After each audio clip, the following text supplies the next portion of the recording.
Halo semua, perkenalkan saya Nisa Silvia Sinaga dengan NIM 4243131062, Pendidikan Kimia Angkatan 24E, Universitas Negeri Medan.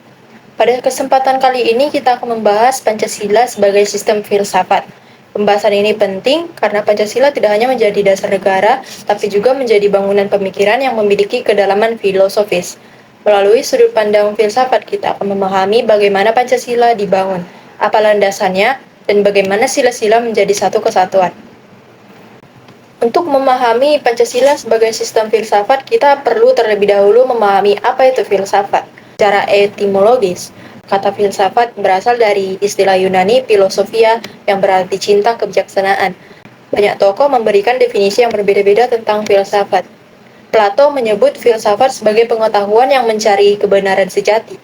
Aristoteles sendiri menganggapnya sebagai ilmu yang mempelajari kebenaran yang ada dalam berbagai cabang pengetahuan seperti metafisika, etika, politik, dan estetika. Al-Farabi melihat filsafat sebagai pengetahuan tentang hakikat segala sesuatu.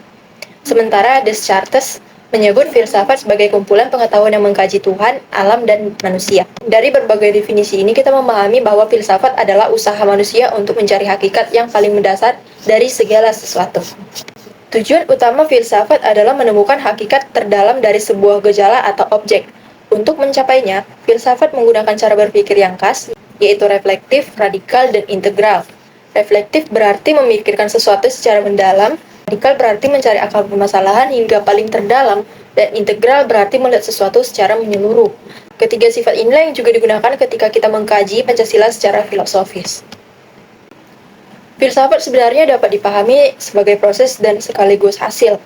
Sebagai proses, ia merupakan kegiatan berpikir mendalam manusia untuk memahami kehidupan, alam semesta, dan Tuhan. Sebagai hasil, filsafat adalah gagasan atau teori yang lahir dari proses berpikir itu. Dengan cara seperti ini pula para pendiri bangsa merumuskan Pancasila, yaitu melalui refleksi, dialog, dan pemikiran mendalam yang menjadikannya sebuah sistem filsafat. Kita juga perlu memahami arti sistem filsafat. Menurut Louis Okasov, sistem filsafat adalah kumpulan ajaran terkoordinasi dan saling berikatan. Sistem filsafat memiliki unsur-unsur fundamental seperti metafisika, epistemologi, aksiologi, dan logika. Keempat cabang ini juga menjadi kerangka dalam menjelaskan filsafat Pancasila. Nah itu, ketika kita menyebut Pancasila sebagai sistem filsafat, berarti seluruh sila dalam Pancasila bukan hanya bernilai moral, tapi juga bagian dari struktur pemikiran filosofis yang utuh. Adapun pentingnya Pancasila sebagai sistem filsafat, Pancasila perlu dipahami sebagai sistem filsafat karena melalui pendekatan filosofis kita dapat memberikan pertanggungjawaban rasional terhadap sila-sila Pancasila. Dengan melihatnya secara filosofis, kita bisa menjabarkan Pancasila menjadi lebih operasional, membuka dialog dengan berbagai aliran pemikiran global dan menjadikannya sebagai alat evaluasi terhadap kebijakan negara. Artinya adalah filsafat memberikan dasar yang kuat agar Pancasila tidak hanya menjadi sebuah simbol, tapi benar-benar menjadi sebuah pedoman dalam kehidupan berbangsa. Kesatuan sila-sila Pancasila sebagai suatu sistem. Dalam filsafat, sistem berarti suatu keseluruhan yang tersusun dari berbagai bagian yang saling berkaitan. Hal ini sama juga terjadi pada Pancasila.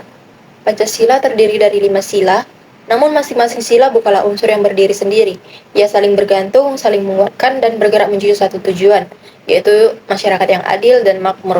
Oleh sebab itu, Pancasila disebut sebagai sistem yang bersifat majemuk tunggal, terdiri dari banyak bagian, tapi membentuk satu kesatuan yang mutlak. Pancasila memenuhi ciri-ciri sistem filsafat antara lain yang pertama, bersifat koheren. Artinya, sila-silanya saling berhubungan dan tidak saling bertentangan.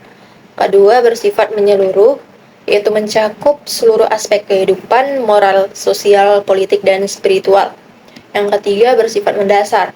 Itu lahir dari perenungan mendalam mengenai manusia, masyarakat, dan Tuhan. Keempat, bersifat spekulatif. Artinya menyajikan pandangan mendasar sebagai titik tolak dalam menilai tindakan manusia. Melalui ciri-ciri ini kita dapat melihat bahwa Pancasila adalah sistem filsafat yang lengkap. Kesatuan sila-sila sebagai sistem filsafat. Ada dua pendekatan utama dalam memahami filsafat Pancasila. Yang pertama, Pancasila sebagai genetivus objectivus. Ini berarti Pancasila dijadikan objek kajian menggunakan teori-teori filsafat barat. Misalnya ini dengan analisis kausalitas Aristoteles, causa materialis, formalis, efisien, dan finalis. Yang kedua, Pancasila sebagai genetivus subjektivos, artinya Pancasila digunakan sebagai alat untuk mengkritik berbagai aliran filsafat. Dengan cara ini, kita dapat melihat pemikiran mana yang sesuai dan yang tidak sesuai dengan nilai-nilai Pancasila. Kedua pendekatan ini saling melengkapi. Adapun landasan ontologis Pancasila. Landasan ontologis ini berkaitan dengan hakikat keberadaan. Ontologis Pancasila melihat manusia sebagai makhluk yang memiliki hubungan dengan Tuhan, sesama manusia, dan negara. Ontologi Pancasila juga menekankan 3 asas hubungan, yaitu kualitas, kuantitas, dan kausalitas. Dengan landasan ontologis ini, Pancasila dibangun atas pemahaman bahwa manusia adalah makhluk berketuhanan, bermoral, dan hidup dalam masyarakat. Inilah dasar paling fundamental dari seluruh sila. Kemudian landasan epistemologis Pancasila. Epistemologi membahas tentang bagaimana manusia memperoleh pengetahuan. Epistemologi Pancasila menekankan bahwa kebenaran tidak hanya berasal dari logika semata, tapi juga dari pengalaman budaya, musyawarah, nilai moral, dan kebijaksanaan kolektif. Karena itu, cara berpikir bangsa Indonesia berbeda dengan pemikiran Barat yang individualistik. Kita mengutamakan harmoni, musyawarah, dan keseimbangan. Lalu landasan aksiologis Pancasila. Ini membahas tentang nilai. Pancasila mengandung nilai dasar yang terdapat dalam pembukaan Undang-Undang Dasar 1945. Nilai instrumental berupa aturan hukum, dan nilai praktis dalam kehidupan sehari-hari. Nilai dasar Pancasila, yaitu ketuhanan, kemanusiaan, persatuan, kerakyatan, dan keadilan, menjadi dasar moral seluruh aktivitas bangsa. Sementara itu, nilai instrumentalnya berupa peraturan perundang-undangan yang menjadi penjabaran operasional dari dasar nilai tersebut.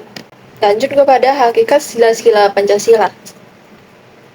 Hakikat ini berarti inti terdalam dari suatu hal. Hakikat Pancasila dapat dilihat melalui 3 aspek, yaitu hakikat yang abstrak, hakikat pribadi, dan hakikat konkret. Hakikat abstrak berisi nilai universal seperti keadilan dan kemanusiaan.